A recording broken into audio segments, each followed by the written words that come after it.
lá! Hoje é segunda-feira, dia 5 de setembro de 2016 e esses são os destaques do Fato Brasil de hoje. Protestos marcam a semana na capital aqui em São Paulo.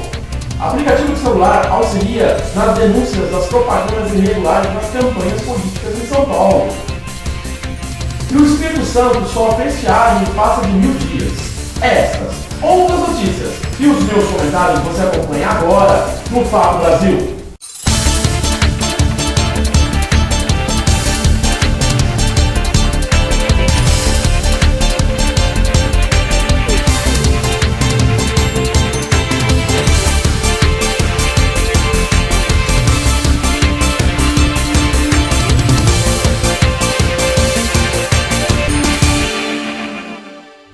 Estamos começando mais um Fato Brasil aqui na WTV. Eu agradeço a companhia, a audiência e, como você pode perceber, nós estamos sempre fazendo mudanças legais aqui na nossa programação.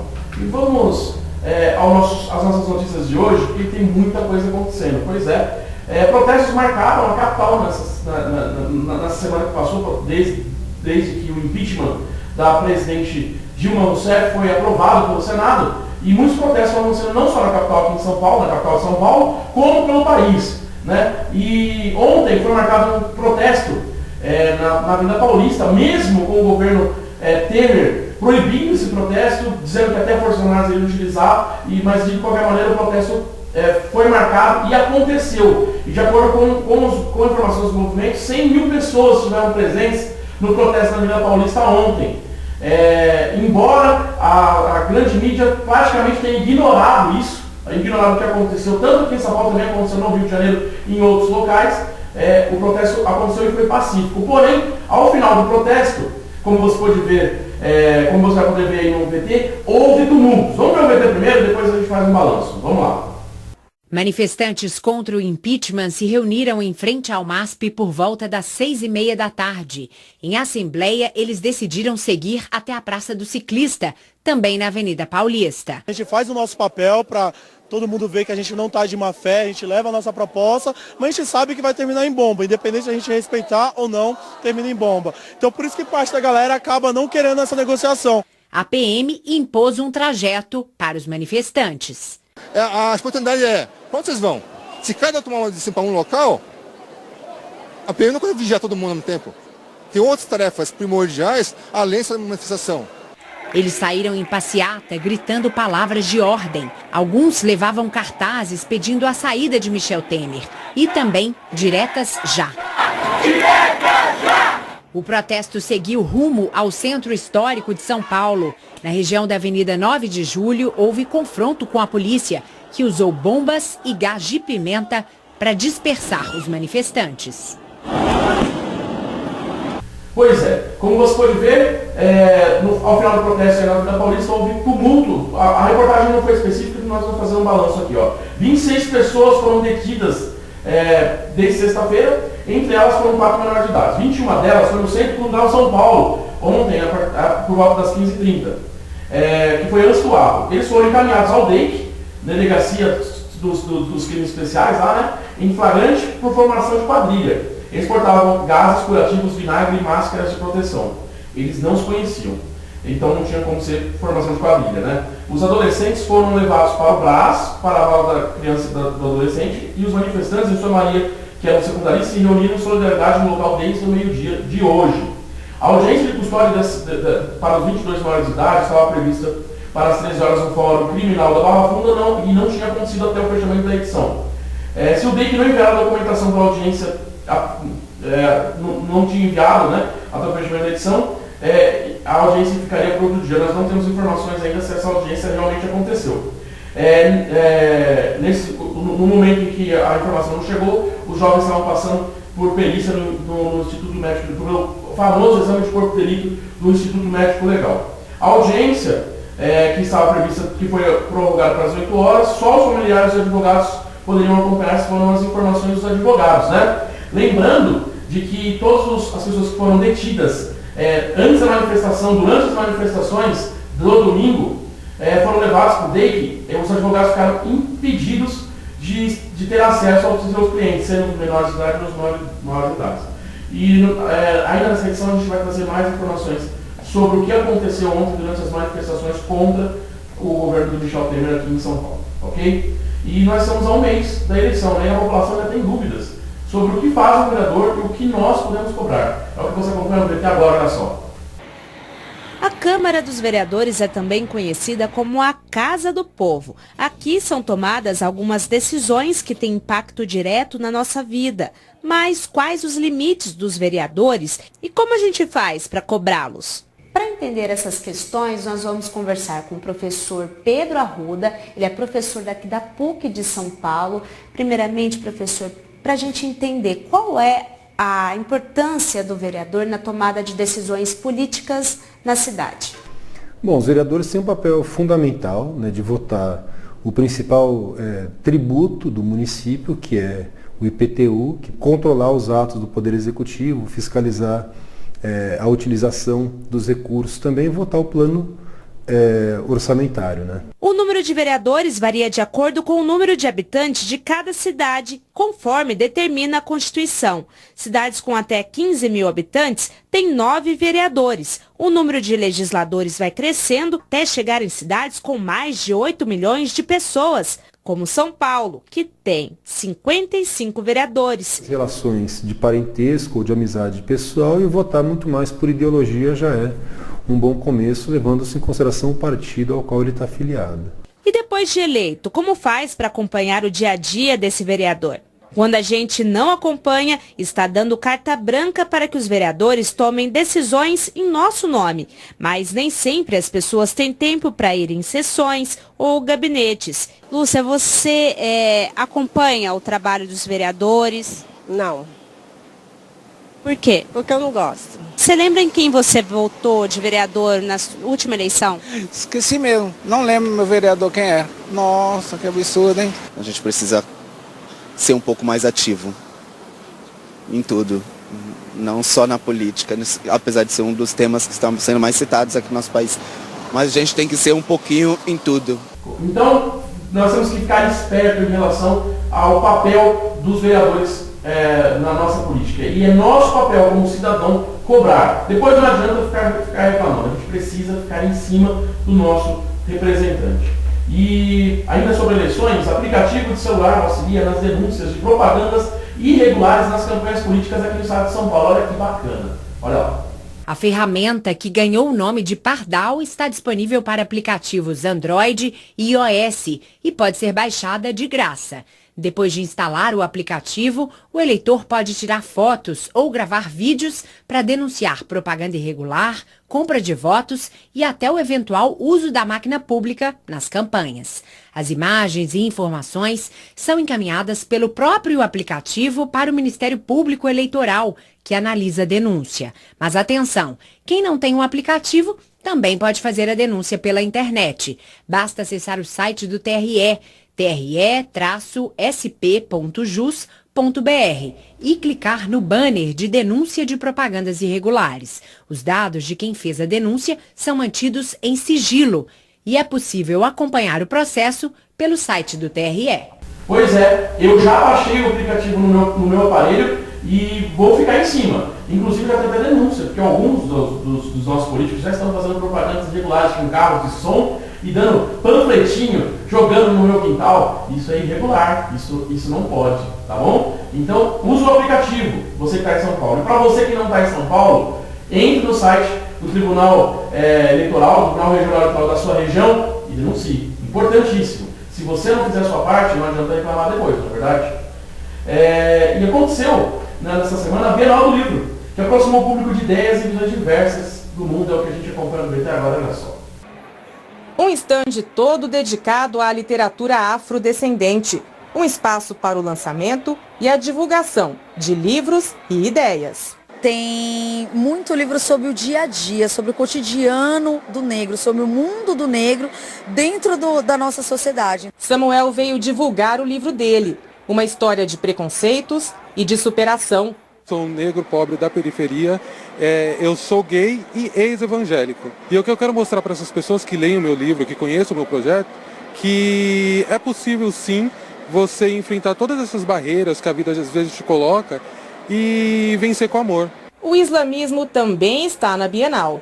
nos livros e nesta exposição que mostra grandes invenções de muçulmanos e que são tão familiares hoje em dia. Entre as contribuições do mundo islâmico para todos nós está o famoso astrolábio, criação de uma cientista e matemática síria. Mas tem contribuições também na área da navegação, por exemplo. Este chinês muçulmano teria visitado a América antes mesmo de Colombo. Prova disso é que a América está no mapa. Por aqui, todos os livros são de graça. O intuito da gente fazer essa distribuição de livros é justamente quebrar esses preconceitos que as pessoas têm por não terem informação. Aprendi que o Islã é a religião que prega a paz e o benefício de toda a humanidade.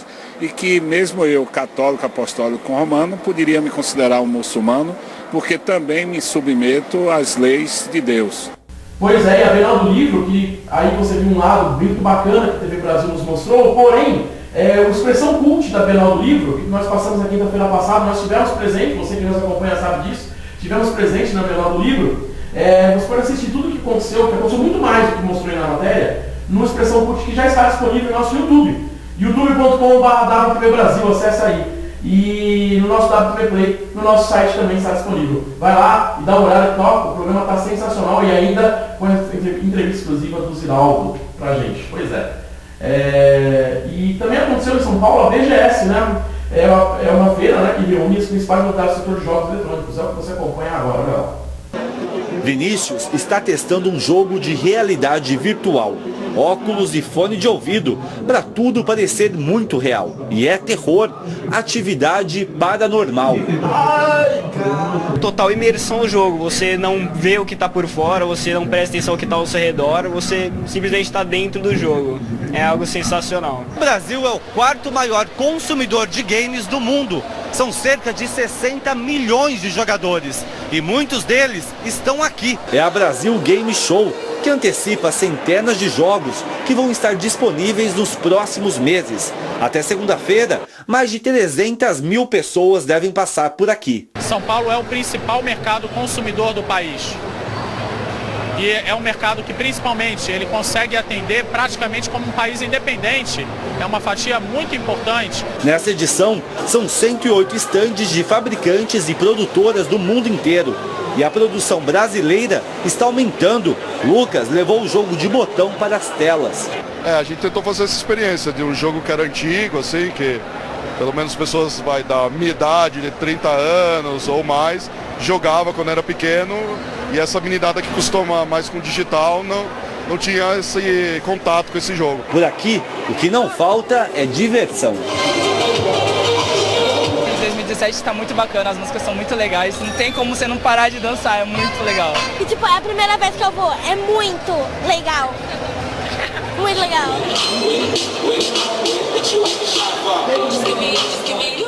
Pois é, né? Então, a BGS também, que é a Brasil Game Show, né? Que essa é a feira que você viu aí no PT, nós também tivemos presente e nós fizemos uma cobertura especial. Pois é, você vai poder assistir na sexta-feira no Geek Gamers, nosso programa de games, tudo que aconteceu na BGS. Os apresentadores, o Roberto e o Luiz, foram acompanhar e fizeram a maior zona da BGS. Pois é, fizeram um programa sensacional que você vai poder assistir nessa sexta-feira, às 10h30, após o Fato Brasil. E não poderia deixar de faltar o João, né, um abraço, João, também fez a cobertura da BGS no Expressão Cult, que vai ser especial BGS, vai passar na quinta-feira, às 10h30 da noite, também após o Fato Brasil. Então você não tem desculpa para ficar sabendo do que aconteceu outras vezes nessas últimas semanas. A Bienal do Livro, que já está no YouTube, e a BGS, que vai estar passando nossa programação e posteriormente no YouTube, nessa quinta-feira, o Expressão Cult às 10h30 da noite, da BGS, e na sexta-feira, o Geek Gamers especial também da BGS às 10h30 da noite, sempre após o Fato Brasil.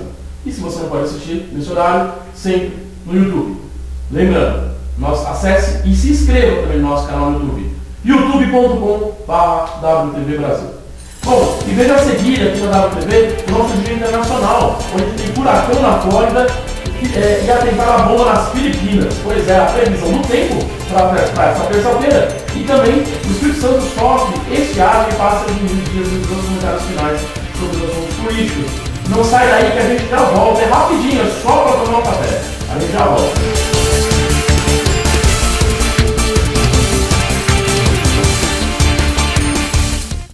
Sobreira Envelopamentos, sua geladeira envelopada com aparência nova e um design mais atraente.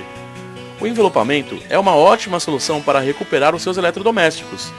Diferentemente da pintura, é um processo onde se realiza o serviço sem sujeira e barulho, e o que é melhor, em poucas horas.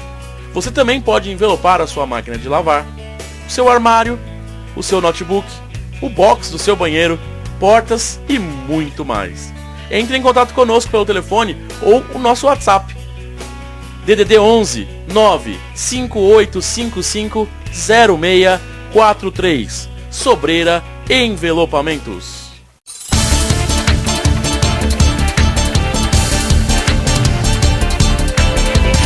Voltamos com o Fato Brasil aqui na WTV. E você acompanha agora o nosso Dia Internacional, onde nas Filipinas a atentada bomba deixou 14 mortos e 70 feridos. E na Flórida, a Flórida é atingida pelo primeiro furacão em mais de uma década. Essas notícias e outras internacionais no nosso giro agora, olha só. Com a chegada do furacão Hermine, bairros inteiros de várias cidades ficaram alagados. Casas foram atingidas por árvores derrubadas por ventos de até 130 km por hora. Pelo menos 250 mil pessoas ficaram sem energia elétrica. No vizinho estado da Geórgia, 56 condados decretaram estado de emergência e 85 mil casas ficaram sem energia. O furacão Hermine colocou todos em alerta, mas depois perdeu força e foi reclassificado como tempestade tropical. Mesmo assim, a chuva forte prejudicou o comércio e o turismo na costa atlântica, que esperava faturar 89 bilhões de dólares com turistas no fim de semana prolongado, porque segunda-feira é feriado do Dia do Trabalho nos Estados Unidos. O alagamento causado pelo furacão Hermine preocupa também por causa da Zika. O governo da Flórida já havia confirmado a presença de mosquitos contaminados em praias de Miami. Agora, a água empostada deixada pela tempestade pode facilitar a proliferação do vírus. A explosão destruiu parte de um mercado próximo à casa do presidente das Filipinas, mas ele nada sofreu. O local estava cheio. A polícia encontrou destroços de um explosivo caseiro. O ataque pode ter sido feito por um grupo local ligado ao Estado Islâmico. No Paquistão, pelo menos 12 pessoas morreram e mais de 50 ficaram feridas quando um homem-bomba se explodiu na porta de um tribunal.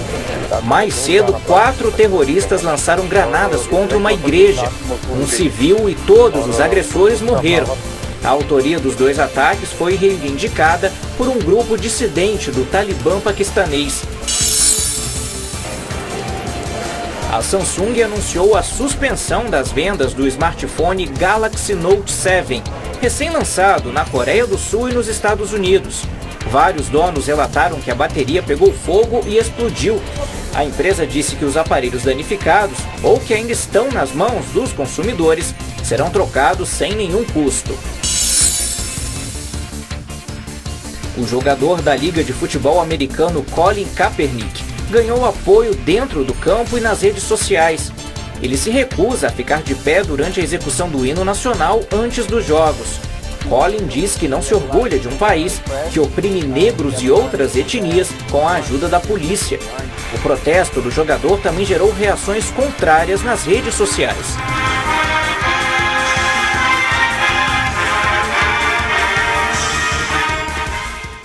Complicada a situação aí.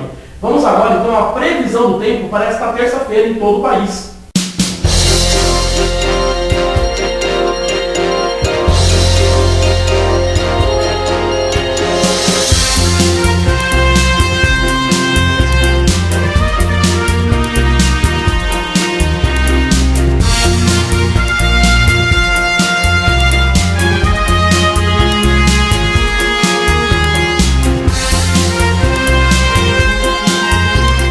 Nesta terça-feira, um sistema de baixa pressão vai se intensificar e formar uma nova frente fria que vai avançar por São Paulo e chegar ao Rio de Janeiro. Quase todo o estado de São Paulo já vai amanhecer com muita nebulosidade e com pancadas de chuva. A tendência é que no período da tarde ocorram alguns períodos de melhoria, alguns períodos de sol, mas pode chover a qualquer momento e a temperatura fica amena. Na região metropolitana do Rio de Janeiro, vai ter sol, mas entre a tarde e a noite ocorrem pancadas de chuva que podem vir com forte intensidade. Na região de Belo Horizonte também. E as rajadas de vento devem alcançar os 50 km por hora, em algumas áreas até os 70 km por hora, do estado de Santa Catarina até o Rio de Janeiro. No litoral do Rio Grande do Sul, as rajadas podem chegar aos 90 km por hora. Todo o leste do Rio Grande do Sul vai ficar com muita nebulosidade, o céu fica encoberto e o tempo fica chuvoso ao longo do dia. Do oeste do Rio Grande do Sul ao sul de Mato Grosso, muita nebulosidade, mas não há previsão de chuva. A temperatura sobe um pouquinho mais durante a tarde. O tempo vai ficar muito instável sobre o estado de Roraima e também sobre o leste do estado do Paraná e também de Santa Catarina. Fica com muita nebulosidade e pode chover a qualquer momento do dia. A secura vai continuar no interior do Nordeste, no norte de Minas Gerais, Espírito Santo, no Acre, Rondônia e por toda a faixa clara do mapa. O tempo vai ficar firme nesta terça-feira. A mínima prevista é de 18 graus em Rio Branco e 15 graus em Cuiabá. Máxima prevista de apenas 17 graus em Porto Alegre e 22 graus em São Paulo. Pois é, né? Nosso país é um país continental onde em cada canto é uma coisa diferente. O pessoal do sul aí com muita chuva e a gente aqui no sudeste também, né? Então é hora de tirar o guarda-chuva do armário, né? E faltam 2 meses para o Exame Nacional do Ensino Médio. Pois é, então você estudante que está se preparando para o Enem, dá uma olhada nessa dica maravilhosa, nessa dica bacana aí nessa matéria sobre toda essa preparação. No ar. Foram aproximadamente 3 anos na faculdade de psicologia até que Nicole decidiu mudar de curso. Mas para conseguir uma vaga em direito, vai precisar fazer o Enem novamente. Desistir da psicologia não foi difícil. Voltar a estudar, assim, pegar de novo química, matemática, essas coisas que se você não ficar estudando assim, você esquece, difícil. A mãe incentiva a filha. Apoio, eu sei, eu entendo que é difícil, entendo que é cansativo mesmo, porque ela já tinha passado por esse processo, houve o desgaste da frustração com a profissão, né?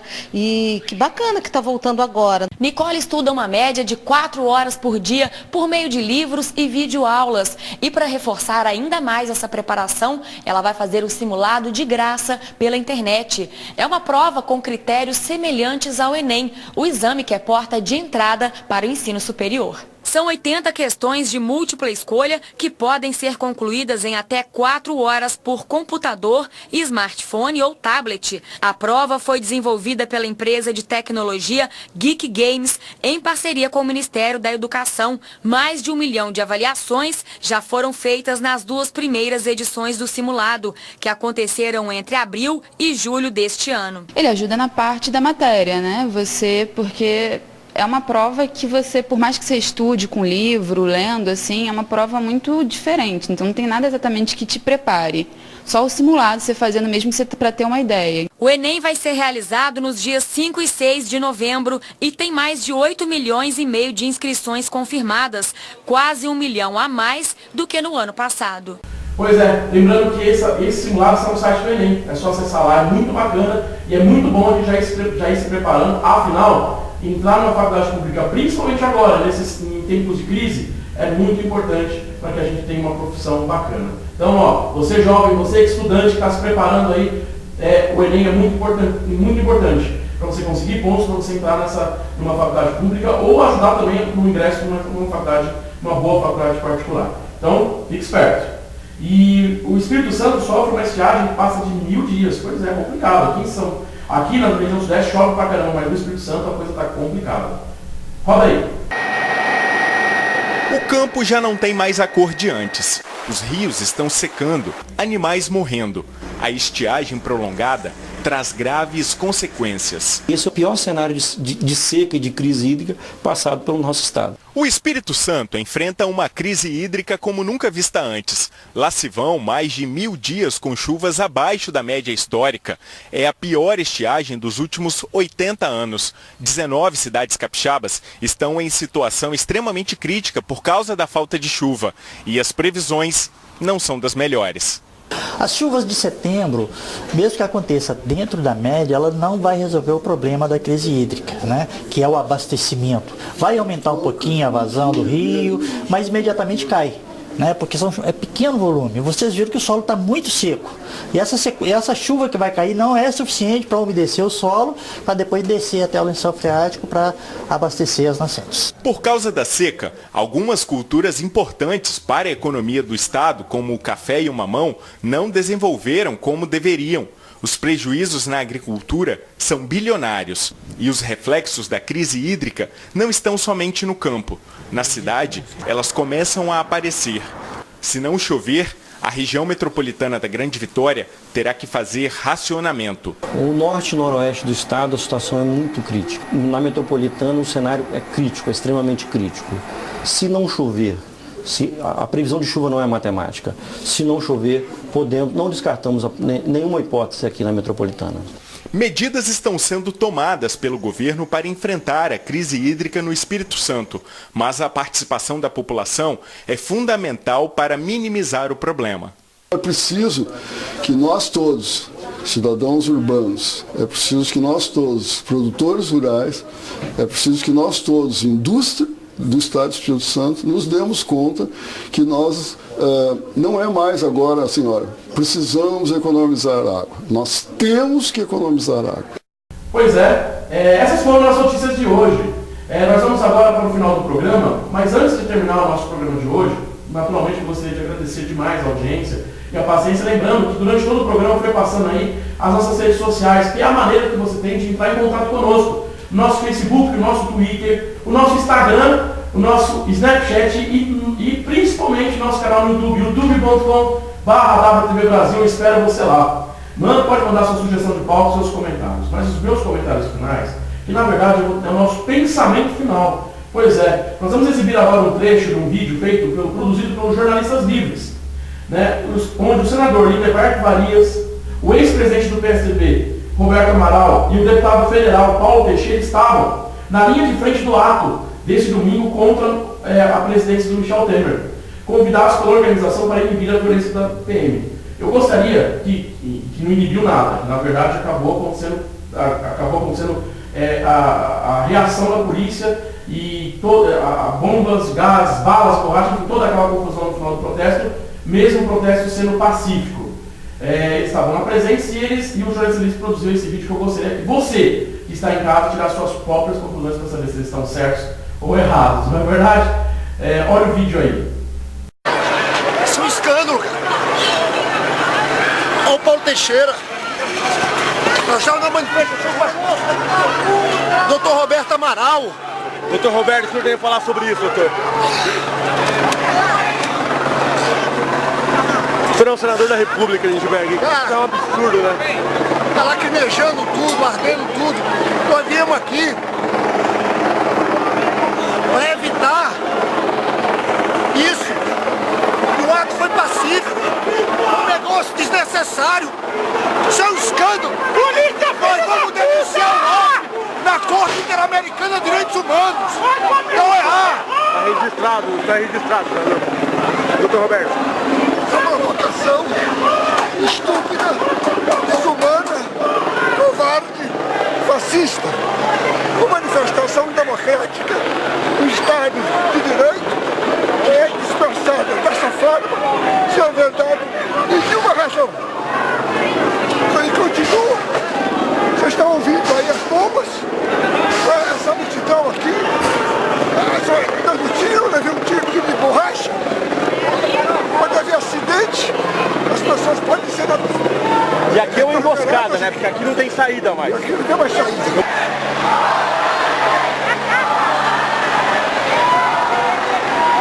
Pois é, visto esse vídeo, eu lhe pergunto, de fato, a PM precisava agir dessa maneira? Será que estamos realmente vivendo uma democracia? será que houve ou não um golpe parlamentar para a presidente Dilma? São com essas indagações que eu termino o programa de hoje. Pensa nisso e manda sua opinião nas redes sociais. Até amanhã, pessoal. Um grande abraço a todos e amanhã voltando a qualquer momento da nossa programação com mais notícias e informações. E agora, com frequência pop. E amanhã eu tô de volta. Tchau!